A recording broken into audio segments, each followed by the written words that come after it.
Hey, what's up, guys? Welcome back to the EmpowerUp podcast. So today we have another special guest with us. Steve, do you want to go ahead and introduce our guest? Yes, hello and welcome to our special guest, Mr. Jomar Mateo. And I wanted to bring Jomar onto the podcast because he has some extremely valuable experiences that I think would provide a ton of insight to anybody that's looking to get a job out there. So, a little background is I met Jomar when I was working at PlayStation, and we worked side by side, not professionally, but it was more of like some volunteer work where he actually came over to our studio and was helping out with some stuff. Plus, we played basketball kind of after work hours. And one of the things that I noticed about Jomar is his hunger to learn and his ability to work with other people. And we've been in touch for the past maybe couple of years. And recently, he came to me for a little bit of advice, and he wanted some guidance with regards to finding a job and working in the video game industry. And I think his story is incredible because of the hard work and dedication that he put into it to actually get a new job recently. And I want Jomar to tell the story from his side so you can kind of see what his thought process was and why he came to me and what was his journey and things of that nature. So, with that being said, thank you, Jomar, for joining us in the Empower podcast. Thanks, guys. Yeah, thanks for having me here. But yeah, I mean, Steve basically hit it on the nail. Yeah, it's been a lot of hard work, but it's definitely worth it. I didn't know if did you just want me to start from when I first worked at Sony or. So, just give a little bit of background because you reached out to me. I think it was about a Mhm. year ago, and please tell us what was the story, what was going on in your head. You reached out to me, and what were you going through at that time? Yes, so it was the when I reached out to Steve last time, it was in regards to getting back into the gaming industry. So before this whole shenanigan is when I met Steve, I had the awesome opportunity to work for Sony. It's just exactly what Steve said. That's where I met him. Met awesome coworkers as well. That's where I really got into the actual gaming industry business. After that, I took a hiatus from Sony because it was like a 2 year gap because I felt like my family was telling me that this kind of job isn't really sustainable. It was a contract position, but I loved what I was doing. I traveled almost nearly 2 hours every single day, even on 16-hour shifts. I didn't mind it at all. I kind of fell into that, and I agreed with my family that maybe I need to pursue something else, and they mentioned nursing. So to sum it up, basically went through nursing for I think I think it was like a couple of years, and I realized I couldn't do it. I was miserable every single day that I was doing it. It wasn't that I hated nursing per se, but it's something that I don't do, and you can tell when you're not passionate about something. It's so obvious. It shows it on your face every day when you're going there, and you don't enjoy it. So after that, I actually dropped out of nursing school, and I said, you know what? I really enjoyed QA, and I really enjoyed being in the gaming industry because I love games. So right after actually I dropped out, and I was trying to figure out how to get back in it. I remember Steve, because we still got that. I still had his picture on my contacts when we were in doing the volunteer work, and I was just like, oh yeah, I remember Steve, and he helped me mentor me throughout in PlayStation 2 about different what to do, different career paths, what else I should be looking for while I was in the industry before I left. So I got in contact with him, still had his number, and we set up a meeting, and we just started talking about basically what told him all what happened, why I wanted to get back, and what I wanted to do for the future onward. And he gave me some really awesome advice. and kind of set me up to what I should be doing next. And so that actually set me up and ended me. I got a job at Blizzard. Uh, and so after getting the job at Blizzard, super stoked. It was about a 4-month contract, so not too long, but I still was able. It was a nice experience to get back into it. And then after that, the contract ended not too long ago. But then, so I reached Steve again.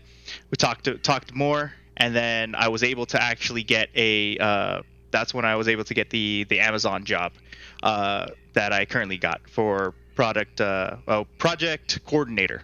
And I wouldn't even have looked at project coordinator at all if it wasn't Steve mentioning it, because I did not know I didn't know I could maybe do that.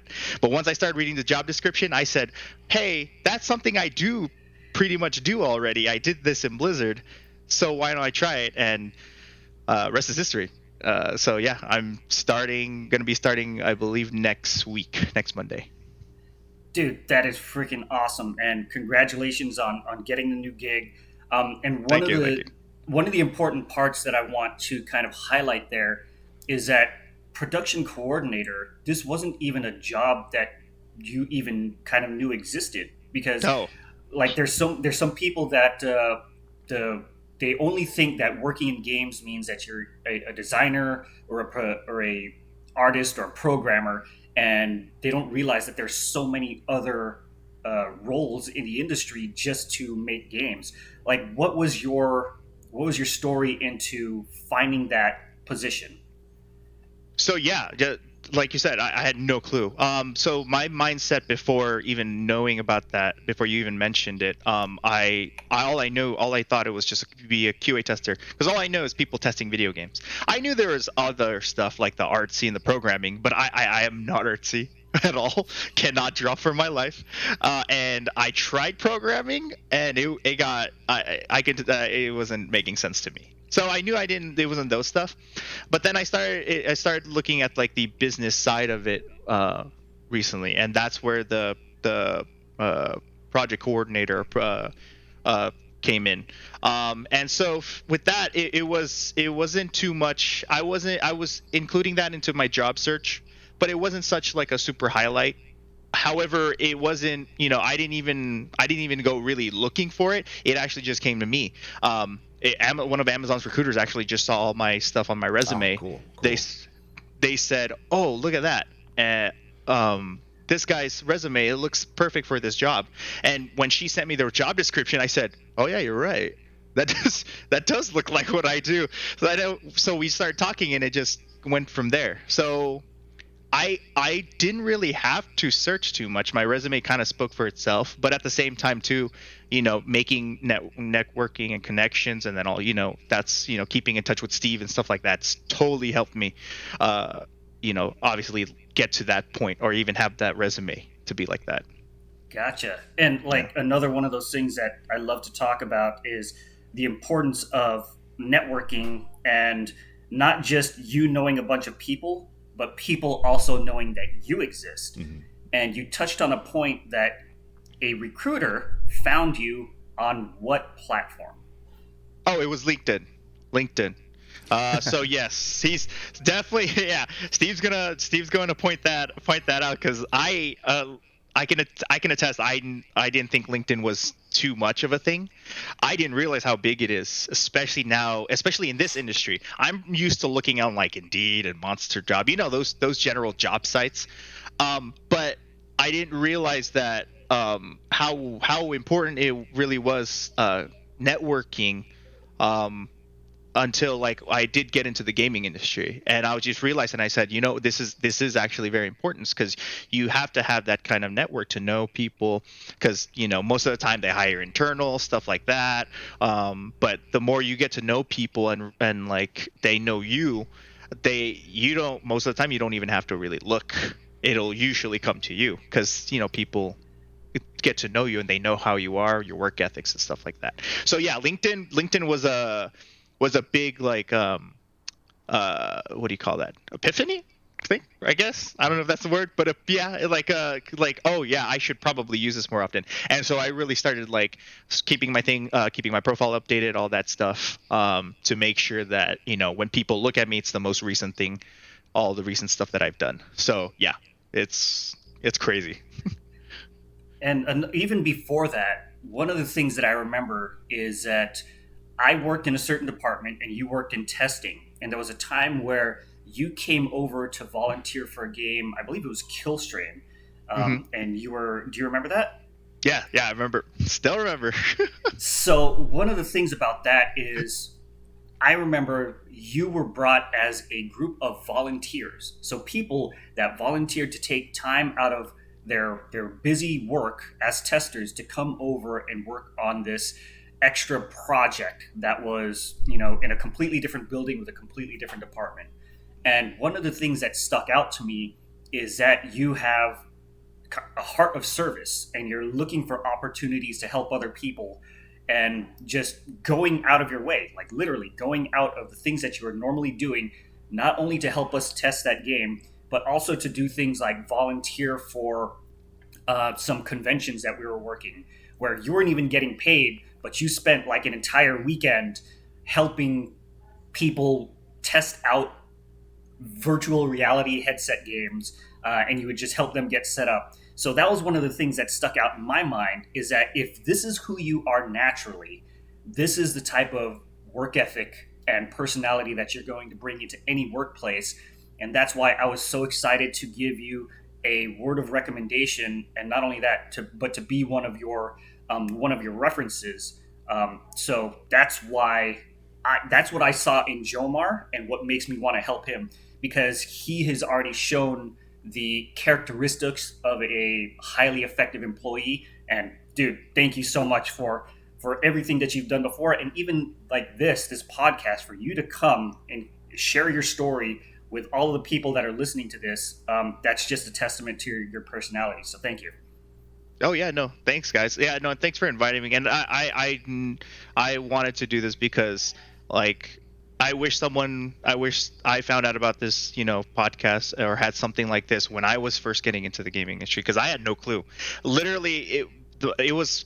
I'd probably say it was a stroke of luck me getting into even Sony, because I always love telling this story, because it's a testament to always essentially trying. You need to try and do it, even if you don't think something's might come out of it, but you got to try at least. That's the number one thing. And the story is essentially, before I tried to apply to Sony, I was applying to a whole bunch of other different jobs, and it was a point where I just actually got out of college, and I didn't know what I wanted to do really. I have a bachelor's in biology pre-med.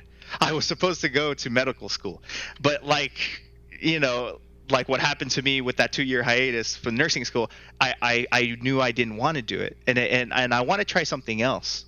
So I started scouring, and then I knew I loved video games, and I saw an opening at in the QA department in Sony, and in San Diego, and I said, no, I'm not gonna apply to it.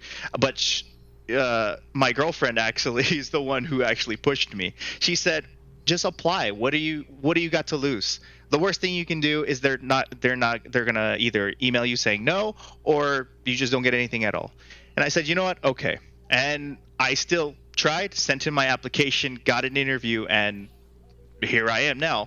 So yeah, it's if anything, the two things that I learned is very important was to try, and also to just work hard and make yourself known out there. It's if you really want to get into this industry, yeah, networking and getting known is very, very important. So hopefully that helps someone. That is so cool, man. Like, I think the lesson to be taken away from that is that you tried, and that a lot of people feel like, oh, I need to keep working on my portfolio before I can actually apply for this position. Whereas there's always going to be kind of a gap between where you're at and what the job expects, but that's kind of where that job training comes into place, right? So you never actually know what you can and can't do. So I love that you actually just just like kind of took a leap of faith, and obviously it worked out for you. So that's really cool to hear. Yep. Thank you. I also want to give a shout out to the girlfriend for giving that word of confidence. Yeah. Because I mean, there are times where we can be down on ourselves, right? Where we have that imposter syndrome, where we don't even want to make an attempt because I personally have so many insecurities. But that's why I love to surround myself with people who will give me that kick in the ass when I need it, and will tell me to just to make sure that I'm moving forward and always doing my best. And that's one of those things where it's important to surround yourself with people that have your back and will encourage you when you need it and also kick your ass when you need it. So shout out to the girlfriend there. Yeah, definitely. No, she was one of the only people probably backing me on that idea. Like my entire family was not for it because they didn't think it was something sustainable. But she definitely definitely gave me the push that I needed, and that's why I always tell that story, because I have to give her credit why I'm here. Dude, that's awesome. One more thing that I want to touch on was that, like, when you were going through QA, is I know that it was hard. It was like you mentioned the difficulties. What were the things that kept you motivated to keep pursuing your career even when it got hard? It honestly. So the number one thing about that I can say is when you're passionate about something, you don't care what's in your way. You will go after it. If you love something, it's not even a question. You won't even like hesitate. You just do it. So I can tell you all the stuff that I had to go through, which is, again, that 2-hour drive. Obviously, crunch time in QA is crazy. 16 hours, some 16 hours probably for the entire week. I had to at one point I had to sleep at my thankfully I had an uncle who lived nearby, so I slept at his house every night. Because I couldn't keep up with the driving 16 hours back and forth 2 hours, because then I had no sleep. But yeah, it's just the love of what I was doing. I love the gaming industry and love the gaming industry since I was a kid. As well as just, also just the positive people all around me too. Because, even if when you're going to work and you love what you're doing, it's still nice to have those people, positive people surrounding you that also like keep you motivated as well. So shout out to the crew that I was working with and all my coworkers that I worked with, because they were awesome as well. But yeah, main motivator honestly is just that passion and that love for what you do. And if you find it, you don't even have to think about it, honestly. That's so cool. I think that's also a testament to you as an employee and as like a person, because you said that you loved your coworkers, right? But you were with them for 16 plus hours a day, and obviously they must have enjoyed working with you too, or else you wouldn't have still been there. So I think that's a really important note. And a question that I had, so I've never actually worked in QA. Can you kind of explain how it works? Like I kind of understand that it's kind of like on a per project basis. So were you consistently working, or was there downtime, or like what's the whole structure when you're working in QA, like specifically like Sony? Yeah, so specifically Sony. So the when I was hired, I was thrown into the frying pan. We were in the midst of I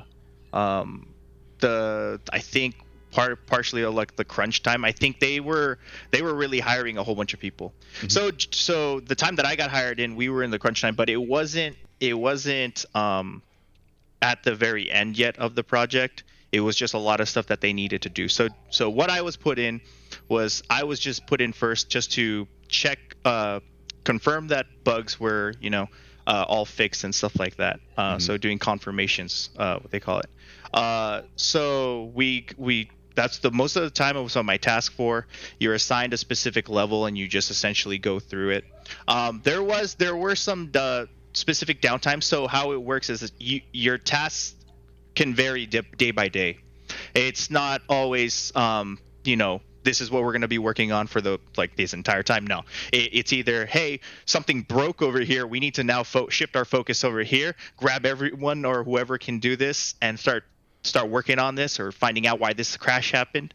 So yeah, it's a very fast paced and kind of flexible, and you have to adapt kind of job, because you don't know what may break in the last second, and then all hands on deck on that specific part. Generally, it always, and again, it differs by project. Each team has their own way of doing things. I know I worked on one project where we had designated teams for specific, like for art, for the enemies, for the character models, just to test specific out. And then I worked on another project who it was literally like we basically do everything and we just rotate. Mm-hmm. So yeah, it differs per project. So if you do when you let's say you get into on a project, you finish that and you go on to another one, don't mm-hmm. expect it to be completely the same.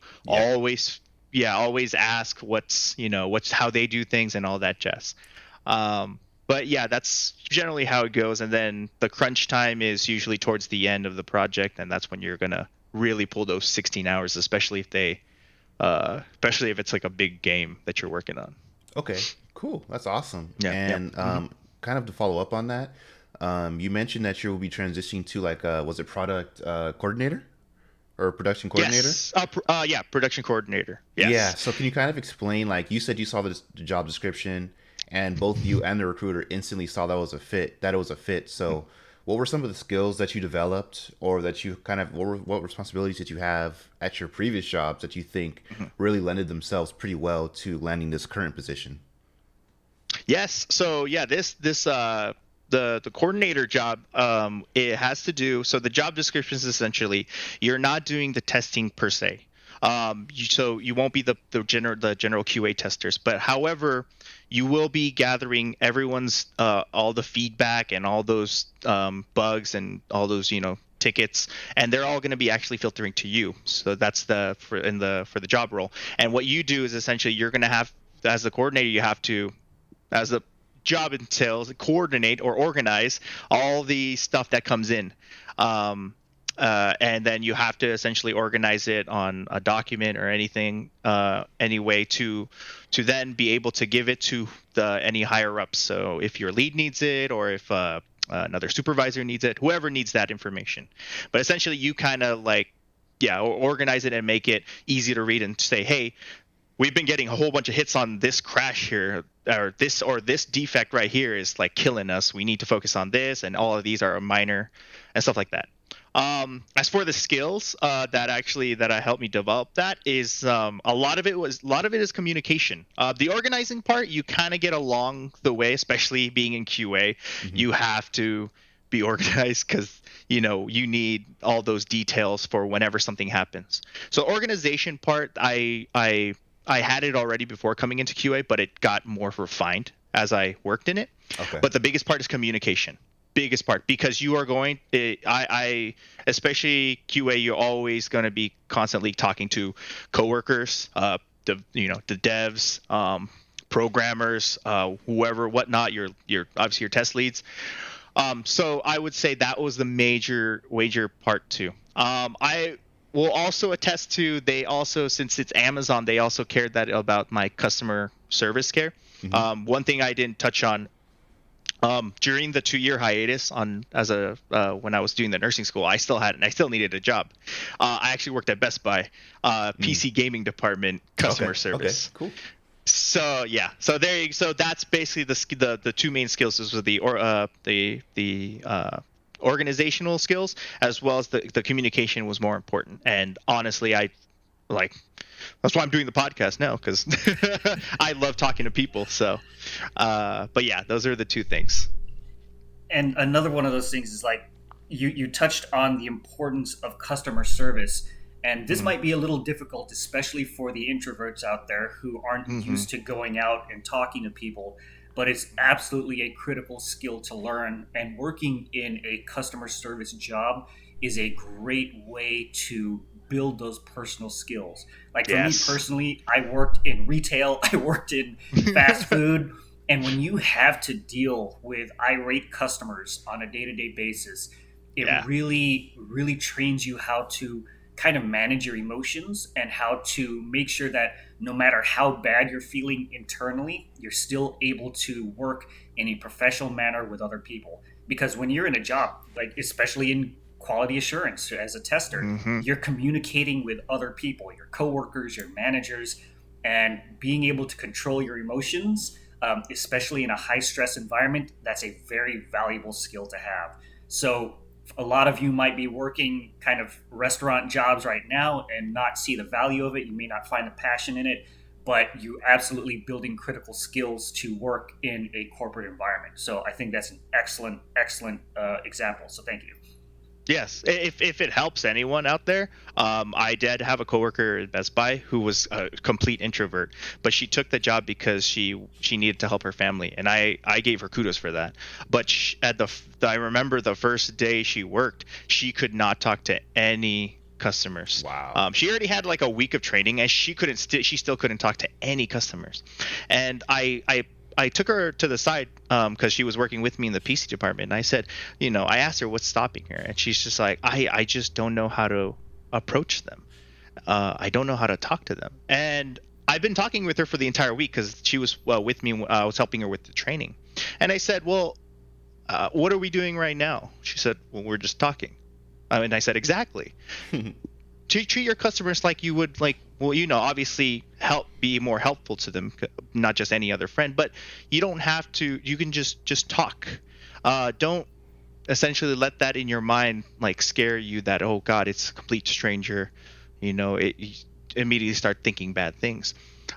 Just talk to them normally. And so I still went with her, accompanied her, and with other customers, and eventually she just started talking like what we would do. And eventually she got to the point where it was super comfortable. I think probably about a week and a half, she was already just talking it up with some like random person that came into the store. So it's I think probably the hardest part is just having that kind of courage to take that first step. But like kudos to people who take that first step, because that's pretty much the most important one in my opinion. That's really cool. That's to me that kind of shows another trait that I know Steve talks about a lot, which is basically being an unofficial leader. You kind of take it upon yourself to actually help her out and take her to the side. So again, it's pretty obvious how you've gotten to where you are now, and that's a great that's a great story. And I'm kind of curious too, kind of bringing it back to QA. So how did you like? How did the communications typically go? Like during crunch, I imagine that there was kind of like a hierarchy of tasks. Like what was the most important? Was it like did you report every single bug to them, or did you find the ones that seemed to be the most game breaking, the ones that occurred the most? And how was the whole process with like communicating with the dev team? I'm just kind of curious personally because I've never been in that environment. Yeah, no problem. Yeah, it's so I actually would like to compare two, which is my Blizzard and versus the Sony. So the Sony one, we'll talk about Sony one. This for the Sony job, it was more of like, so it, as you can say, I say Sony. It's not a specific studio. Our department basically was a kind of like almost like a third party service QA, a third party QA service. So we had a lot of different games coming through us. It wasn't just one specific, studio. But obviously you would be assigned to which team with whatever studio the game's being worked on. But the communication from there, with coworkers, it was pretty easy. We generally have kind of like a platform to talk on it. We call it's called Slack, and that's literally where basically the hub of where everyone communicates if something goes on. So you don't have to, like, let's say maybe someone's in another pod or another area of the building, you can just message them. But if they're right next to you, obviously you can talk with them too. In terms of like whenever we have something game breaking or anything like that, generally it'll go to the leads. So usually every day you'll have a daily stand up. Okay. Meaning we all just, we basically just get together, make sure we're on the same page, what's going on, what our priority is, what the leads think that we need to look out for, and then we do our whatever assigned tasks, while obviously looking out for other important things. Yeah. We're always not like stuck at a specific where we're only looking for the big game breakers. There are times where we will be like, hey, we're about to launch the game, don't look at the little stuff. We're focusing more on like Gotcha. the craziness. Okay. But we're always taught, at least I especially with all the coworkers and all the test leads we've talked, one of the important things is if you see something and you think it's a bug, it's actually better to just put it into the system just in case, because at least that covers your butt as well, everyone's butt. That way when it does show up and the studio complains about it, we'll be like, well, we found it, but you said don't to worry about it. So there's that thing. Mm-hmm. So the reason why I wanted to compare Sony with the Blizzard is because talking to devs in Sony was much harder, because like I said, we're not dedicated to one studio per se. It was a whole bunch of different games, and most of the time those studios are like have their own teams as well, and they're usually from somewhere like completely somewhere else. So when you want to talk to a dev, it is kind of hard. You have to jump through a lot of kind of hoops sometimes. Again, depends on projects. However, at Blizzard, it was very, very easy because obviously their devs are literally right there. So with Blizzard, it actually was super easy to talk to I got to know the programmers. I got to know some of the devs, the artists, and stuff like that. It was a much easier process. Mm-hmm. And I think it's very important to try to, obviously communicate with them, because that's another kind of networking thing, again, just like what we've been talking about. Because the more you know them, then they can actually know you. And if there's anything that pops up, so let's say I was an aspiring artist, well, now I know someone who's an artist at Blizzard, mm-hmm. and they can, mm-hmm. If anything pops up, they can contact me.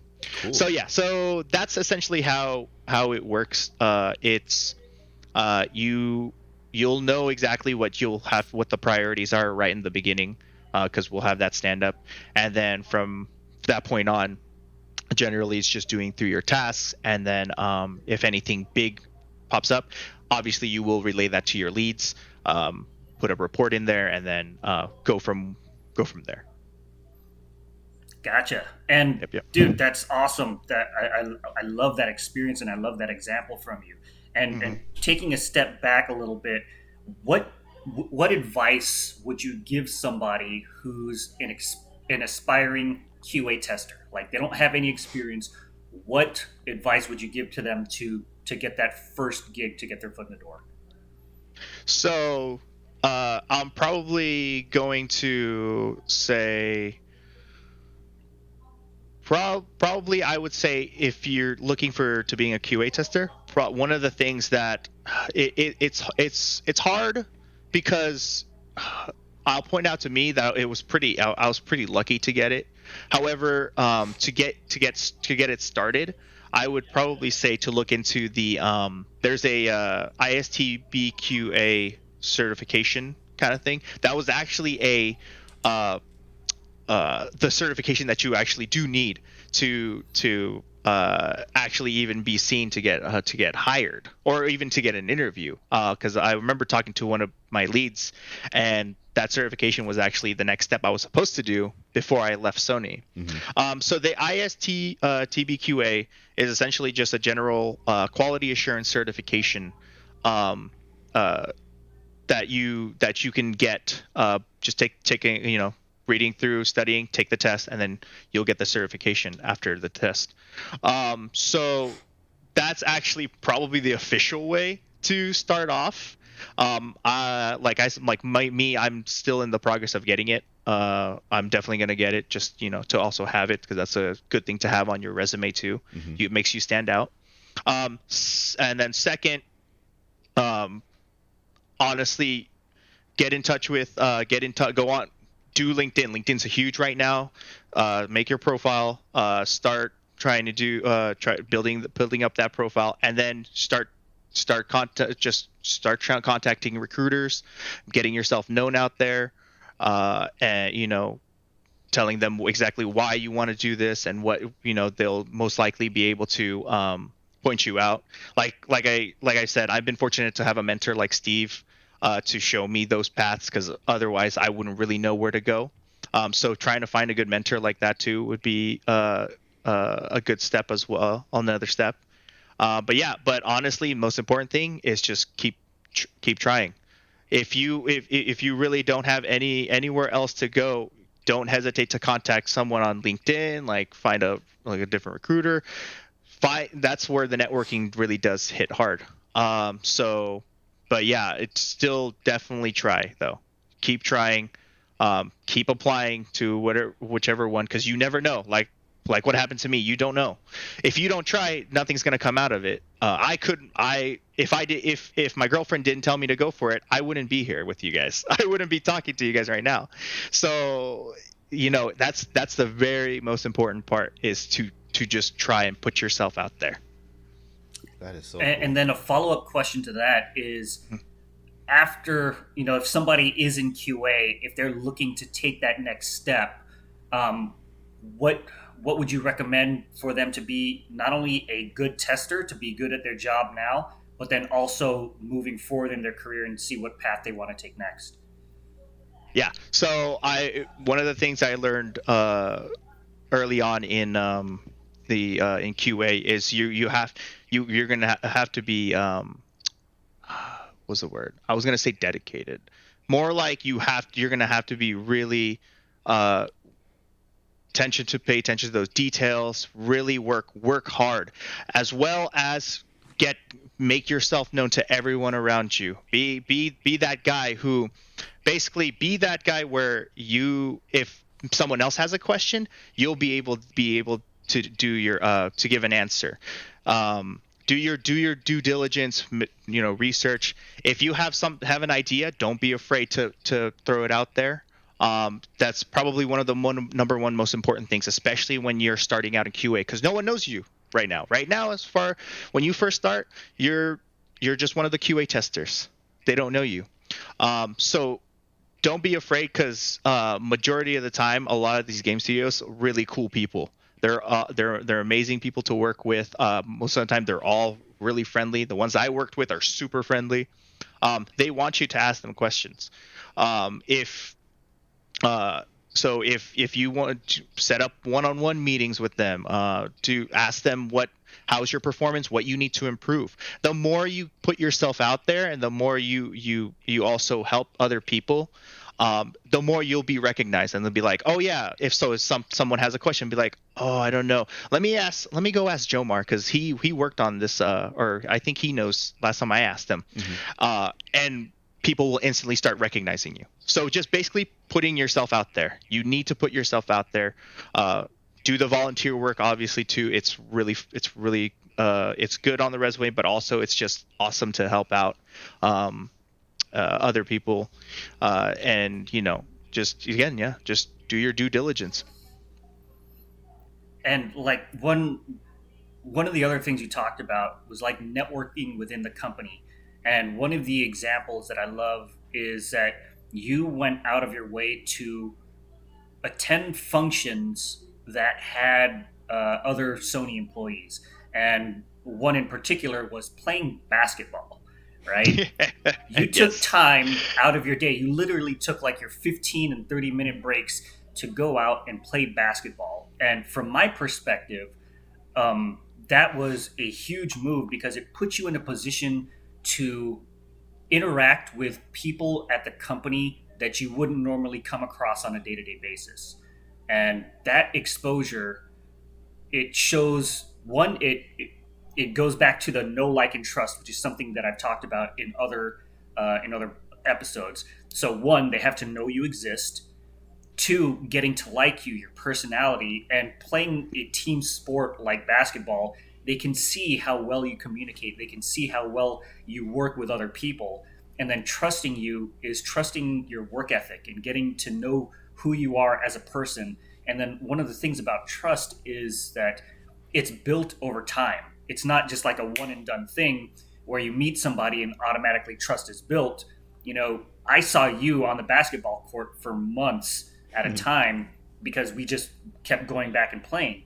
And the more I got to know you and seeing your work ethic and seeing how you played a game like basketball, I understood that your personality in that environment would translate the same exact way into the work environment. So even though we weren't like working side by side on a day-to-day basis, I saw how you interacted with everybody, and that was the example that I needed. And that was one of those things that encouraged me to just go out and chat with you.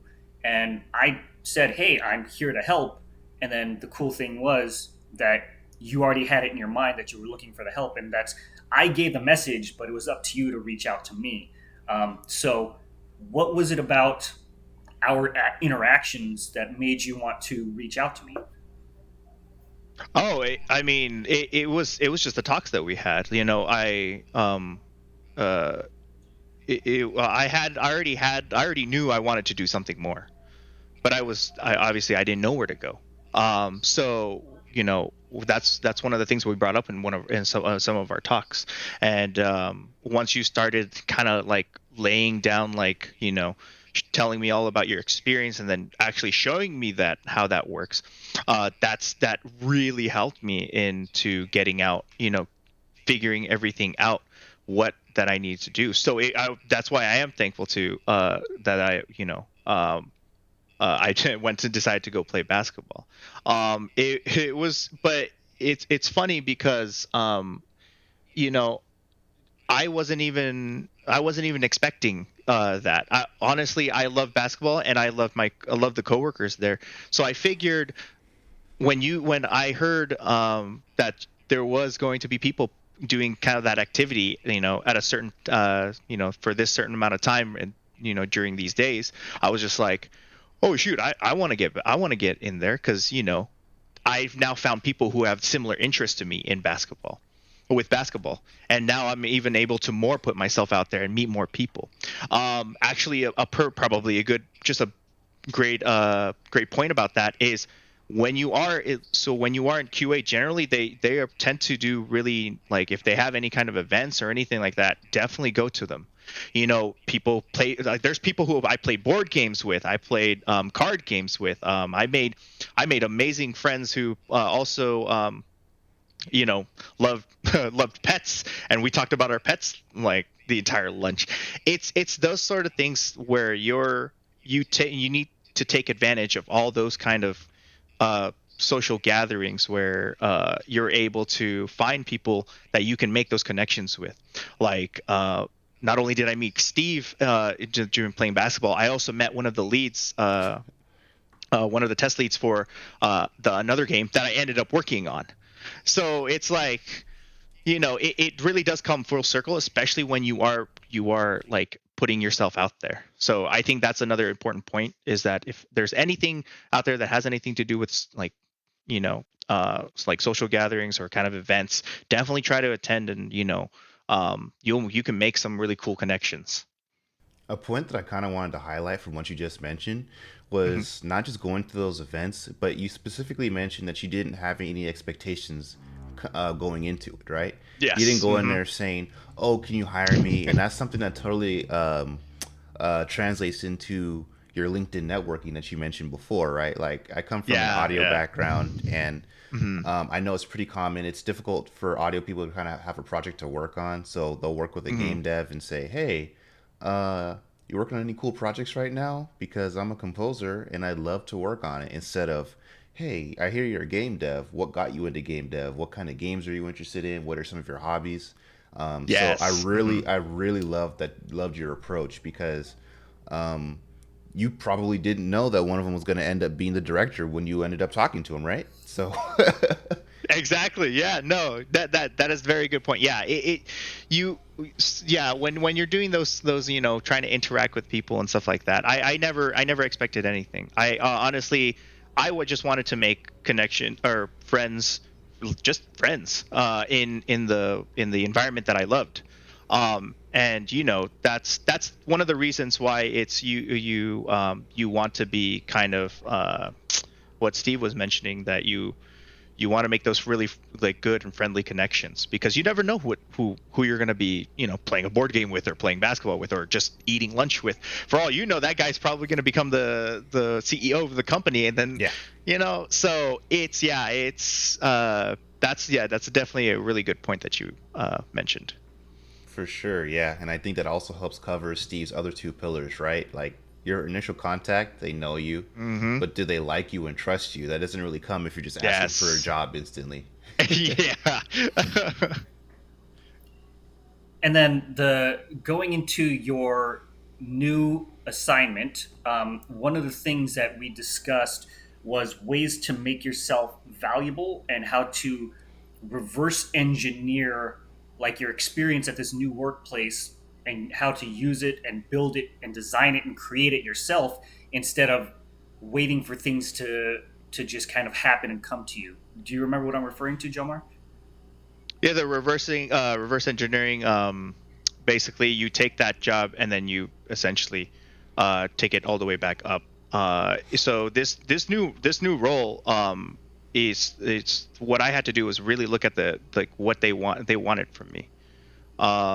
That's the one of the things that stood out was like I said, I didn't know about this job until Steve mentioned it.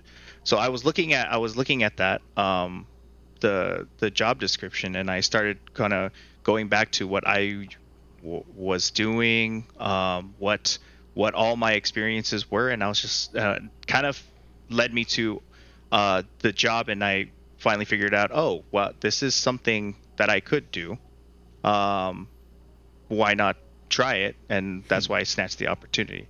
But I think is that the thing that we're talking about?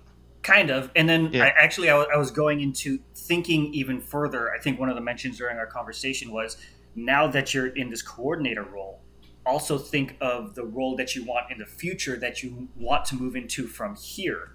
Oh, and then yes. Look at those job descriptions, and then reverse engineer that, so that you're building your experience as a production coordinator to also have those the experiences for the job that you're looking for. Yes, yeah. So learning is basically working on those kinds of your skills and stuff that you can use in other jobs in the future. Yeah, that's one of the things. Actually, one of the things is what I'm trying to do. Obviously, is one of the things that made me hesitate on taking that job is because I didn't know if I can take it to somewhere else, to like another. Because obviously, I'm moving away from the gaming industry. I'm in Amazon. I think it's Amazon Ring. That's basically where I'm helping out with their kind of products there. Has nothing to do with gaming industry stuff. And that was one of my what made me kind of hesitate. And I was telling Steve about that. And that's where we had that advice you gave me. Because you can, while you're at that job, you can tailor to work on whatever skills that you're doing in that job, and you can tailor it to something else that you can apply for later, to something in the gaming industry. So yeah, that's essentially what I'm gonna be working on as I'm fulfilling this job role. And then obviously I want to go back into the gaming industry to do something else, hopefully. Cool. And another thing that I wanted to point out is that even though certain job titles are the same across different companies and different industries, sometimes the responsibilities can be completely different. So, for example, Jomar mentioned that the role that he's going into, production coordinator role, is working a lot with bugs and kind of triaging them and going to making sure they get to the right people to fix those bugs. I had the same exact job title at PlayStation, production coordinator, and my role was more along the lines of coordinating with the development team and the artists and the programmers and the designers. So, very important distinction is that in the corporate world, you might have the same job title but very different responsibilities. And on the reverse end of that, sometimes you have the same exact responsibilities and different job titles across companies. So one of those things to keep in mind is, as you're growing in your profession, what is your job title, and what would other similar job titles be so that you can fit them into your LinkedIn profile accordingly, depending on where you want to go into the future. So, yeah, like thank you so much for bringing up that example. Mm-hmm. Yeah. All And right, then good. going from there is, I know you mentioned working at Amazon, working at Blizzard, working at PlayStation, three very different companies. Um, how would you how would you like your career to move forward from here? Like long term, what are you looking to do? Yeah. It's pretty simple. Right now, actually, I do my short term goal is obviously getting a full time conversion, because this job is still a night. It's still a contractor job.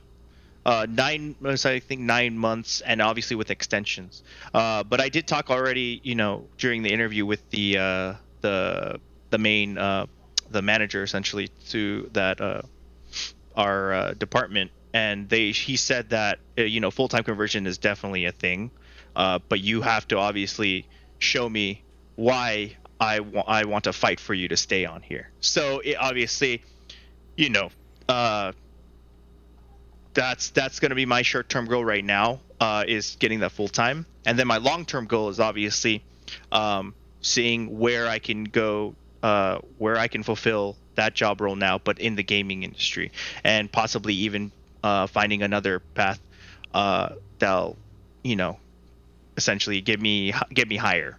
So I'm still definitely, still want to get something more for myself. But that's basically how I have my path laid out at the moment. Awesome. Yeah. And so we are actually reaching the end of the episode. So, Jomar, are there any like last parting words of advice that you love to give to our audience? It seems that we focus a lot on the softer skills, right? Like obviously Mm-hmm. there's some technical ability that's assumed in your job, but you Mm-hmm. mentioned confidence, having the straight, the ability to actually try something, and Mm-hmm. um, being an unofficial leader. So, what are some, kind of like some parting words of advice you'd give people? And also, where can people find you? Like, what's your LinkedIn? Are you on social media? Stuff like that. Yeah, yeah. So, for as far as parting advice, yeah, honestly, if you get anything from what I've been talking about today, is to try. Um, it's one of the biggest mistakes that I made was quitting Sony, and just quitting QA in general, at that point, because I let people tell me what I should do. I didn't follow what I wanted to do. So that wasted 2 years that I could have been using to gain experience at QA. And gaining experience in QA is very important as well. So for probably my biggest advice is to try, and if you think that you can do something and you think you can succeed in that job, go for it. Don't let anyone else tell you otherwise. Don't tell them that, even if they tell you that it's not going to be sustainable or it's not practical or anything like that. No, it is. You can make a job living. You can make a job playing video games. Don't let anyone tell you otherwise. That is a possible thing. And yeah, just try and go for it. And then, of course, once you are in there, put yourself out there, make yourself known, make people know who you are, because then more people know who you are, more people will go to you, and you won't even have to like search for the job yourself. You'll get people coming to you. Hey, it's like, hey, you want to do this job? So yeah, that would be my advice. If, as far as looking for being on social media, I have a LinkedIn profile. It's just Jomar Mateo on there, so you can see all my experiences and such. As far as social media, I generally more on Instagram. That'll be capital JM underscore lunar, on Instagram. But yeah, that's basically it. Awesome. Thanks for coming on. It was an awesome episode.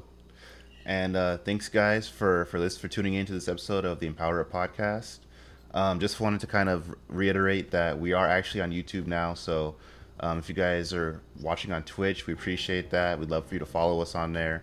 We're also on YouTube under EmpowerUp Podcast. So yeah, thanks guys, and we'll see you on the next one. Peace.